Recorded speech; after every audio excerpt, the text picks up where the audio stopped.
E aí, bora falar de um assunto que é figurinha carimbada em qualquer concurso? Pois é, o artigo 5º da Constituição. Hoje a gente vai passar um pente fino nele, focado naquilo que realmente cai, para dominar esse tema de uma vez por todas. Vamos nessa! Essa é a pergunta de R$ 1 milhão, né? Como é que a gente gabarita o artigo 5º? Olha, o segredo não é decorar tudo, mas sim focar naqueles detalhes, naquelas pegadinhas que as bancas simplesmente adoram. E é exatamente isso que a gente vai fazer aqui. Desvendar esses pontos-chave para garantir umas questões preciosas na prova. Então, se liga no nosso plano de voo. A gente começa pela base para entender para quem valem esses direitos. Depois, mergulhamos nas liberdades e seus limites. Na sequência, vamos falar da proteção da vida privada, aí partimos para os direitos coletivos e, para fechar, a gente entende como funciona o direito de propriedade. No final, o essencial vai estar bem claro e organizado. Beleza, então vamos começar pelo começo, pelo alicerce de tudo. A pergunta mais básica é, afinal, quem é que pode usar esses direitos? A resposta parece fácil, mas aqui já mora a primeira pegadinha de prova. Se a gente for ler a Constituição, o texto seco, está lá escrito: brasileiros e estrangeiros residentes no país. Se a prova cobrar a literalidade da lei, a resposta é essa. Mas as bancas mais espertas vão querer saber a interpretação dos tribunais. E é aí que o jogo vira. E aqui está o pulo do gato. O Supremo Tribunal Federal, o STF, já bateu o martelo. Esses direitos valem para todo mundo que está em território brasileiro. Não importa se a pessoa mora aqui ou é um turista que veio passar o fim de semana. Então, se a pergunta for sobre a visão do STF, a resposta é: vale para todo mundo. Grava isso, que é ponto garantido. Bom, agora a gente entra numa parte que é regra de ouro no direito constitucional. Nenhum direito é absoluto. Nenhum. A gente vai ver agora como isso funciona na prática com algumas liberdades super importantes, sempre de olho nessa balança entre o direito e a sua exceção. Isso aqui é bem direto ao ponto, né? Pode falar o que pensa? Pode. Mas tem que botar a cara. Nada de se esconder no anonimato. A ideia é simples. A Constituição dá liberdade, mas cobra responsabilidade. Se alguém falar algo que cause dano a outra pessoa, precisa ser identificado para responder por isso. E olha só que exemplo prático e super interessante disso. Biografias. O STF decidiu que não precisa pedir autorização da pessoa ou da família para publicar uma biografia. E mais, disse que não cola essa ideia de direito ao esquecimento para fatos que são verdadeiros e de interesse público. Nesse caso, a liberdade de expressão e de informação pesou mais. Outro ponto quente: liberdade de crença. A regra geral, a gente sabe, é a proteção total. Ninguém pode ter seus direitos diminuídos só por causa da sua fé. Mas quem está estudando para concurso sabe.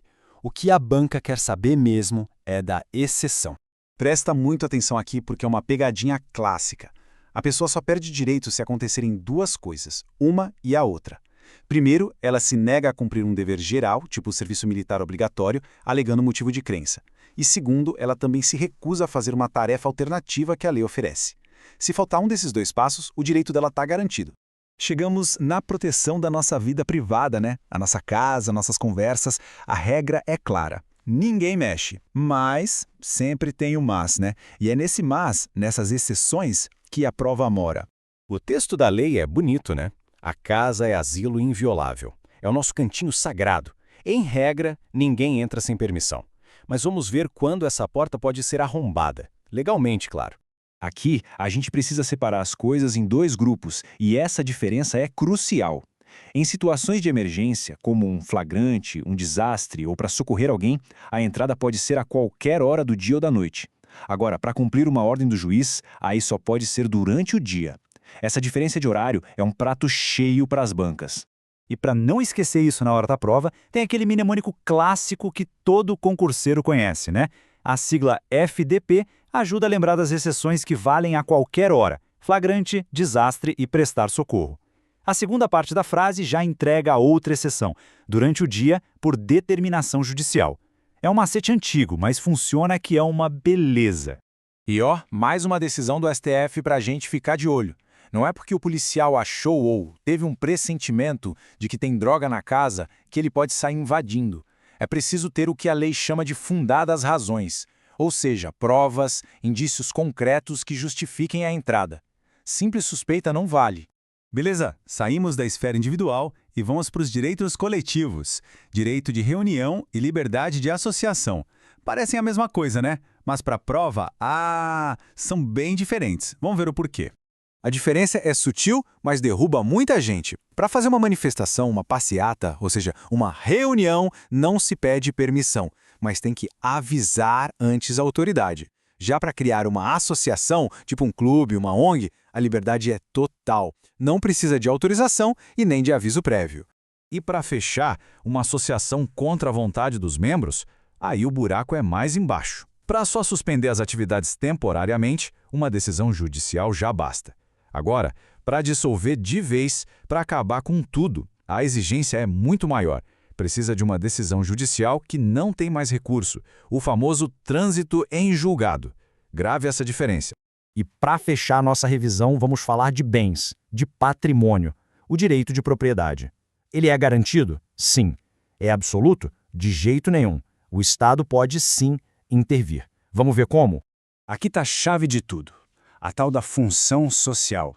Ter uma propriedade não é só ter o direito de fazer o que quiser com ela. Ela precisa ter uma utilidade para a sociedade. É justamente essa ideia que abre a porta para o Estado intervir quando necessário. E aqui está o creme de la creme das pegadinhas sobre propriedade. Na desapropriação, o Estado toma o bem para sempre, tipo para fazer uma estrada, e a indenização é paga antes, de forma justa e em dinheiro. Já na requisição, que rola numa emergência como uma enchente, o Estado usa o bem só por um tempo. A indenização só vem depois e só se tiver acontecido algum dano. O momento do pagamento é o que mais cai na prova. Então, no fim das contas, qual é o segredo para mandar bem no artigo 5º? Não é só decorar o texto da lei. É sacar a lógica por trás de tudo, entender por que existe a regra e, mais importante ainda, por que existem as exceções. É esse entendimento que separa quem passa de quem fica pelo caminho.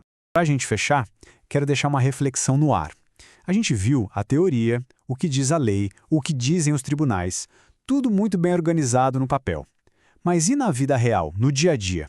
De todos esses direitos que a gente viu, qual será que é o mais difícil de garantir de verdade para todo mundo? Fica aí a questão para a gente pensar. Bons estudos e até a próxima!